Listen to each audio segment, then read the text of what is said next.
जलील किया और कुछ गद्दार मुसलमानों ने मुसलमानों को पूरी दुनिया में जलील किया। ऐसे लोगों से बचिए, अपनी जिंदगी को इस्लाम के रंग में रंगने की कोशिश कीजिए। इजाजत दीजिए तो मैं एक तीसरी हदीस सुनाऊं, लेकिन लगता है कि आप लोग थक गए। और बोलो थके तो नहीं, जोर से बोलो थके तो नहीं। अगर थके नहीं बाबू लोग तो सारा मजमा हाथ उठाकर बोलो सुभान अल्लाह, और जोर से बोलो सुभान अल्लाह। मेरी तरफ देखो, बहुत शानदार हदीस जनाब को उठाइए। अल्लाह, इमाम जब रुकू करेगा तो मुक्तदी का क्या हाल होगा? अरे बोलिए, मौलाना ही रुकू में है। अरे बोलिए, जब मौलाना ही रुकू कर रहे हैं तो मुक्तदी तो बोलो रुकू से पहले कहीं सजदा ही में न चला जाए। इसलिए आपका जागना जरूरी है। आप जागिए, उलमा जागे, उलमा जागेंगे कौम जागेगी, और जब कौम जागेगी तो इस्लाम जिंदा होगा। जोर से बोलो, इस्लाम जिंदा होगा। बोलो, इस्लाम जिंदा होता है हर करबला के बाद। बाबू लोग, तीसरी हदीस सुनाना चाहता हूं, लेकिन बाबू इजाजत है?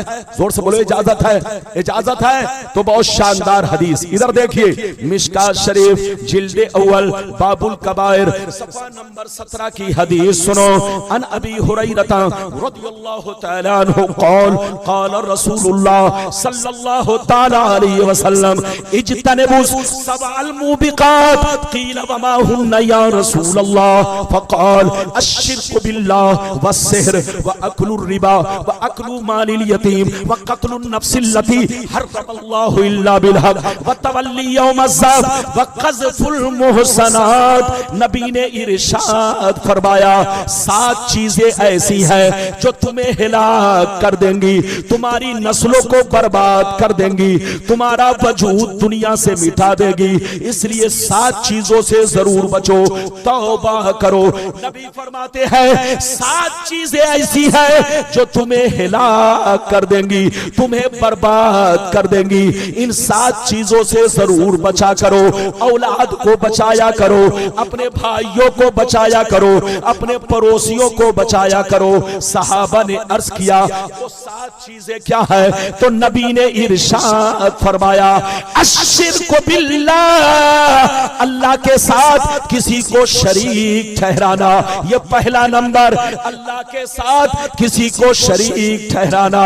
दूसरा नंबर, किसी मुसलमान को बर्बाद करने के लिए जादू सीखना सिखाना, किसी मुसलमान को बर्बाद करने के लिए जादू सीखना सिखाना।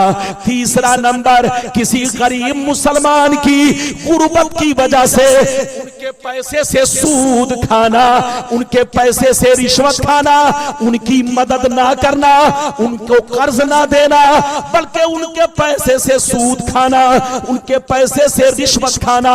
ये 3 चीजें हो गई। चौथी चीज, किसी कमजोर मुसलमान, किसी गरीब मुसलमान की जमीन पर नाजायज कब्जा करना, नाजायज काबिज होना।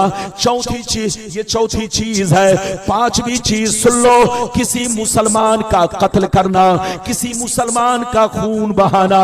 6वीं चीज सुन लो, दीन की बात आ जाए तो पीठ दिखा कर भागना। और 7वीं चीज सुन लो, किसी मुसलमान मर्द या औरत पर झूठा इल्जाम लगाना। ये 7 चीजें ऐसी है जो तुम्हारी नस्लों को बर्बाद कर देंगी, तुम्हें हिलाक कर देंगी। अगर कामयाबी चाहते हो तो 7 बातों से तौबा करो। हाथ उठाकर बोलो सुभान अल्लाह, और जोर से बोलो। बात समझ में आ रही है? अरे बोलो, बात समझ में आ रही है?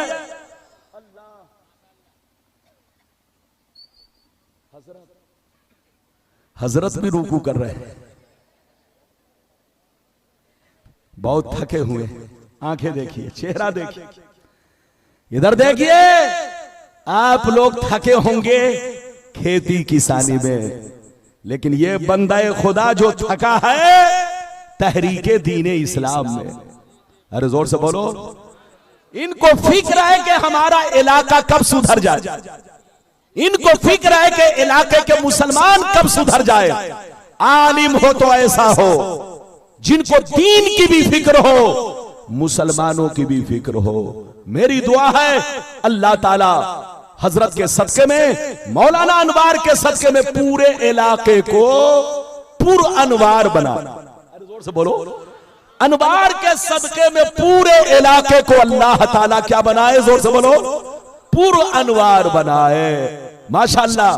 बाबू लोग अदब से बैठिए, होश में बैठिए। इधर देखिए नबी ने क्या फरमाया, 7 चीजों से बचो जो तुम्हें हिलाक करने वाली हैं, बर्बाद करने वाली हैं। सहाबा ने पूछा सरकार वो 7 चीजें क्या हैं?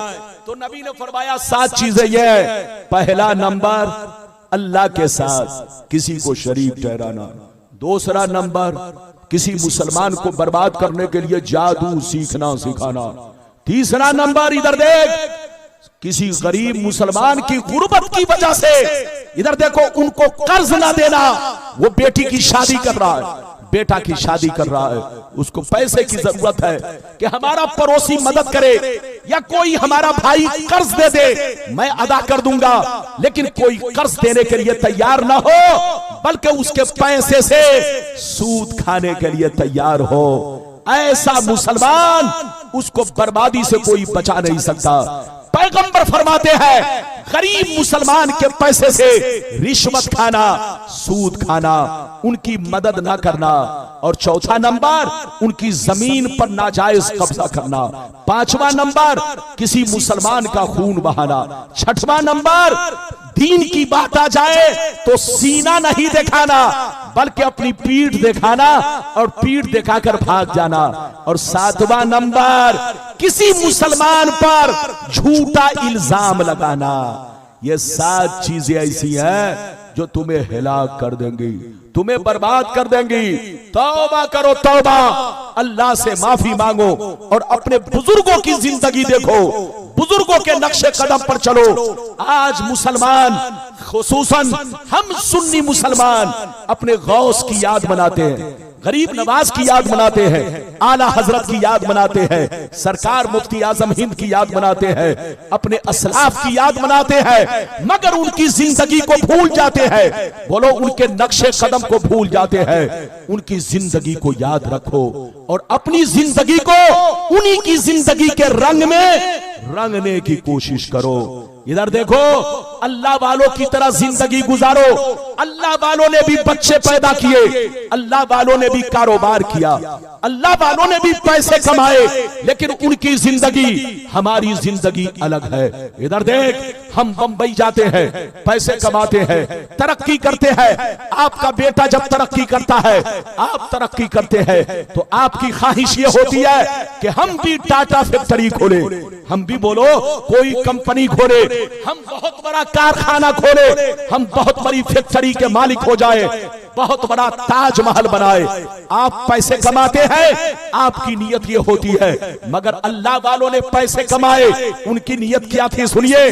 कसम खुदा, फारूक आजम ने दौलत कमाई, उस्मान गनी ने दौलत कमाई, इमाम आजम ने कारोबार किया, हमारे बुजुर्गों ने तिजारतें की, खूब पैसे कमाए। लेकिन पैसा कमाने का मकसद ये नहीं था मौज मस्ती करना, पैसा कमाने का मकसद ये नहीं था कारखाना फैक्ट्री खोलना, पैसा कमाने का मकसद ये नहीं था ताजमहल बनवाना।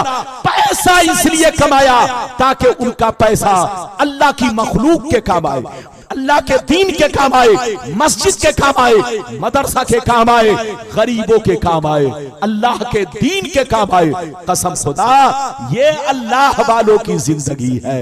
ऐसे मर्तबा नहीं मिल जाता, जोर से बोल, ऐसे मर्तबा नहीं मिल जाता। मर्तबा उस वक्त मिलता है जब इंसान अपनी पूरी जिंदगी को अल्लाह के सुपुर्द कर दे, अल्लाह के हवाले कर दे, अपनी जिंदगी का हर काम अल्लाह की रज़ा के लिए करे, तब जाकर उसको मर्तबा हासिल होता है। इजाजत दीजिए तो एक बड़ा अच्छा वाकया सुनाऊं, लेकिन लगता है कि आप लोग थक गए। और बोलो, थके तो नहीं? ये बताइए, अच्छा ये बताइए कि माइक की आवाज आप लोगों तक सही सही पहुंच रही है? और बोलो, पहुंच रही है? अगर पहुंच रही है तो हाथ उठाओ। अगर पहुंच रही है तो हाथ उठाओ, माशाअल्लाह, आपका जलसा कामयाब। आपको जाना नहीं है, अभी शोरा बाकी है और हुजूर अजीज मिल्लत बाकी है। मौलाना रब्बानी तो चंद मिनट हाजिर है, इजाजत दीजिए तो एक बड़ा अच्छा वाकया सुनाऊं, बहुत शानदार वाकया। इधर देखिए, आला हजरत की किताब मलफूजात के हिस्से अव्वल में ये वाकया मौजूद है। इधर देखिए, दो बुजुर्ग थे, जल्दी बोलो, दो बुजुर्ग थे, दोनों में बड़ी गहरी दोस्ती थी। एक बुजुर्ग दरिया इस पार रहे थे और दूसरे बुजुर्ग दरिया उस पार रहे थे। इस पार वाले बुजुर्ग ने एक दफा खीर बनाई। क्या बनाई? जोर से बोलो, बच्चे को बैठाइए, अभी थोड़ी देर बर्दाश्त करो, बैठो बैठो, इजाजत है, जोर से बोलो।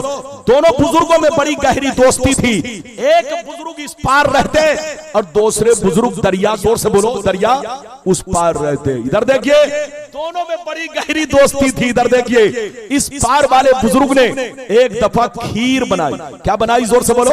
अपने हाथों से खीर बनाने के बाद अपने मुरीद को बुलाया, कहा इधर आओ बेटा, मैंने खीर बनाई है, ऐसा करो, मेरी आरजू है, मेरा एक दोस्त दरिया उस पार रहता है, जाओ उनको मेरा सलाम कहो और ये खीर उनको तोहफे में पेश कर दो। कहना कि आपके दोस्त ने ये आपके लिए खीर बनाकर पेश किया। गौर से सुनिए, वो मुरीद बड़ा चालाक था। मुरीद क्या कहता, सुनिए। मुरीद कहने लगा, हुजूर आपका हुक्म सर आंखों पर। क्या कहा? जोर से बोलो। हुजूर आपका हुक्म सर आंखों पर, मगर दरिया कैसे पार करूंगा? क्या कहा? जोर से बोलो। दरिया कैसे पार करूंगा? बरसात का मौसम है, पानी बरस रहा है, हर तरफ पानी ही पानी है, न कश्ती है न मल्ला है, दरिया कैसे पार करूंगा? तो अल्लाह वाले ने क्या कहा? सुनिए, अल्लाह वाले ने कहा, ऐ बेटा सुन लो, जब दरिया के किनारे जाना तो दरिया से इतना कहना, ऐ दरिया, मुझे उस आदमी ने भेजा है जो आज तक अपनी बीवी से मुलाकात नहीं किया है। क्या कहा? जल्दी बोलो। मुझे उस आदमी ने भेजा है, जब दरिया के किनारे जाना तो दरिया से ये कहना कि मुझे उस आदमी ने भेजा है जो आज तक अपनी बीवी से मुलाकात नहीं किया, उनका हुक्म है कि रास्ता दे दे। जैसे इतना कहोगे तो दरिया का पानी तुमको रास्ता दे देगा। ये आदमी जैसे सुना तो परेशान, कहा या अल्लाह, हजरत की शादी हो गई है, हजरत साहिब औलाद हैं और फरमा रहे कि आज तक बीवी से मुलाकात नहीं किया। बात तो समझ में नहीं आई, मगर अल्लाह वाले का हुक्म था। दरिया के किनारे पहुंच गए, कहा ए दरिया, मुझे उस आदमी ने भेजा है जो आज तक अपनी बीवी से मुलाकात नहीं किया, उनका हुक्म है कि रास्ता दे दे। जैसे इतना कहा, दरिया का पानी छटा, रास्ता क्लियर। ये आदमी जैसे उस पार पहुंचा तो देखता क्या है, एक दुबला पतला कंबल ओढ़े हुए बुजुर्ग मुराकबे में। जैसे ये करीब पहुंचेगा, अस्सलाम वालेकुम, उन्होंने कहा वालेकुम सलाम, तुम कौन हो, कहां से आए हो? कहा सरकार, आपके दोस्त ने मुझे भेजा है, आपको सलाम अर्ज किया है और आपके लिए यह खीर बनाकर भेजा है। जैसे खीर का नाम सुना और दोस्त का सलाम सुना तो मचल गए। कहा अच्छा बैठो। आपने बिस्मिल्लाह किया, खीर खाया। इधर देखिए, बिस्मिल्लाह किया और आपने खीर खाई। खीर खाने के बाद आप फरमाते हैं जाओ, इजाजत है। जैसे वो इजाजत सुना तो रोने लगा। कहा सरकार आ तो गया, मगर जाऊं कैसे? न तो कश्ती है न मल्लाह है, बरसात का मौसम है, उधर से तो आ गया। तो हजरत ने पूछा आया कैसे था? उस वक्त भी तो पानी भरा था। कहा कि हजरत ने मुझको जब भेजा था तो मुझसे कहा था कि दरिया से इतना कहना कि ऐ दरिया, मुझे उस शख्स ने भेजा है जो आज तक अपनी बीवी से मुलाकात नहीं किया। जैसे मैंने इतना कहा, दरिया का पानी रास्ता दिया, मैं इस पार आ गया। तो इस हजरत ने, इधर देखिए, इस पार वाले हजरत ने जिन्होंने खीर खाई थी वो बहुत तेज मुस्कुराए, और मुस्कुराने के बाद क्या कहते हैं सुनिए। मुस्कुराने के बाद फरमाते हैं, अरे बेटा सुन लो, अब दरिया के किनारे जाना तो दरिया से इतना कहना, अरे दरिया मुझे उस शख्स ने भेजा है जो 30 साल से कुछ भी नहीं खाया है। क्या कहा? अब ये आदमी, इसकी खोपड़ी खराब, कहा या अल्लाह वो बात तो मानने की है जो पहले वाले हजरत ने कहा, और ये तो मेरे सामने की बात है। हजरत पूरी प्लेट खीर खाए और कह रहे 30 बरस से कुछ नहीं खाया। आखिर मामला क्या है? बात समझ में नहीं आई, मगर अल्लाह वाले का हुक्म था। दरिया के किनारे पहुंच गए, कहा दरिया मुझे उस आदमी ने भेजा है जो 30 बरस से कुछ नहीं खाया है, उनका हुक्म है कि रास्ता दे दे। जैसे इतना कहा, बीच का पानी छटा, रास्ता क्लियर। जैसे ये उस पार पहुंचा तो देखता क्या है, वही बुजुर्ग जिन्होंने खीर देकर भेजा था उस पार खड़े होकर मुस्कुरा रहे हैं। जैसे ये करीब पहुंचा, कहा अस्सलाम वालेकुम। उन्होंने कहा वालेकुम सलाम। बेटा क्यों परेशान हो? कहा सरकार परेशान करने वाली बात तो है, आपकी शादी हो गई है, आप साहिब औलाद हैं। आपने फरमाया आज तक बीवी से मुलाकात नहीं किया। उन्होंने मेरे सामने खीर खाई और कह रहे हैं 30 बरस से कुछ नहीं खाया। ये परेशान करने वाली बात नहीं है तो क्या है? तो हजरत ने कहा बेटा ये परेशान करने वाली बात नहीं है, गौर करने वाली बात है, समझने वाली बात है। मेरा मकसद तुमको परेशान करना नहीं है, मेरा मकसद तुम्हारी आंखों से पर्दा हटाना है और दुनिया की पहचान कराना है। ऐ बेटा कान खोलकर सुन ले, याद रखो, ना तो उसने अपनी जिंदगी में कोई काम अपने लिए किया है, न मैंने अपनी जिंदगी में कोई काम अपने लिए किया है। नफ्स के कहने पर न तो उसने कोई काम किया, न तो मैंने कोई काम किया। ऐ बेटा जो नफ्स का गुलाम बन जाता है, मौलाना गुलाम रब्बानी का अच्छा अब बरेलवी मौलाना है। मैंने कहा जनाब मैं सिर्फ बरेलवी मौलाना नहीं हूं, मैं बरेलवी भी हूं, कादरी भी हूं, बगदादी भी हूं, अजमेरी भी हूं, तमाम बुजुर्गों का मानने वाला हूं, जानते हैं। कहा अच्छा। हमने कहा मौलाना आप हमें कादरी क्यों नहीं कहते, बगदादी क्यों नहीं कहते, अजमेरी क्यों नहीं कहते, आप हमें बरेलवी ही क्यों कहते हैं? मेरी तरफ देखिए हजरात, कसम खुदा ये बेईमान लोग जितने हैं, कसम खुदा ये गरीब नवाज के जमाने में नहीं थे, इधर देखिए गौस के जमाने में नहीं थे, बोलो हमारे बड़े बुजुर्गों के जमाने में नहीं थे, ये तो अंग्रेज के जमाने में पैदा हुए और अंग्रेज ने इनको पैदा किया मुसलमानों को बर्बाद करने के लिए।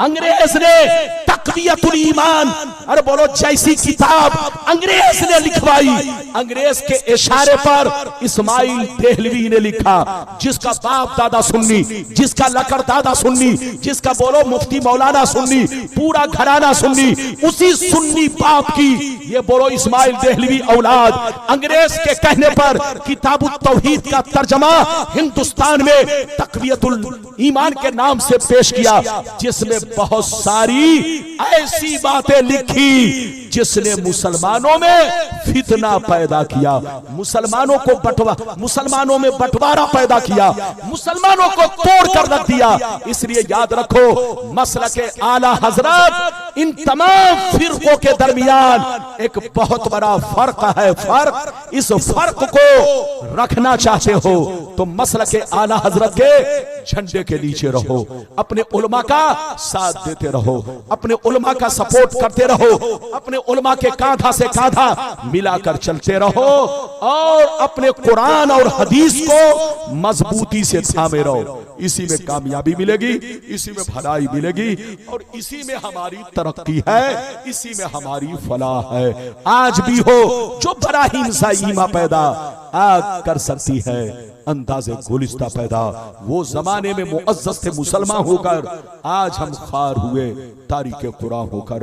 अल्लाह ताला आपको हमको सबको नेक अमल की तौफीक रफ़ीक अता फरमाए।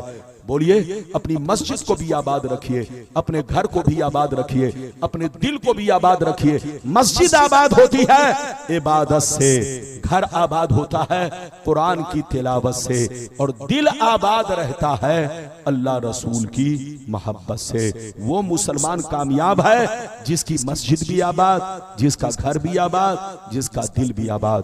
अल्लाह ताला आपको, हमको, सबको आबाद रखे, शाद रखे, यहां भी कामयाब वहां भी कामयाब। परवरदिगार की बारगाह में अर्ज है, कसदन साहब लफ्ज़न मानन, बोलने में जबान फिसल गई हो तो तू गफूर रहीम तवाबुर रहीम है, मेरी तौबा कबूल फरमा।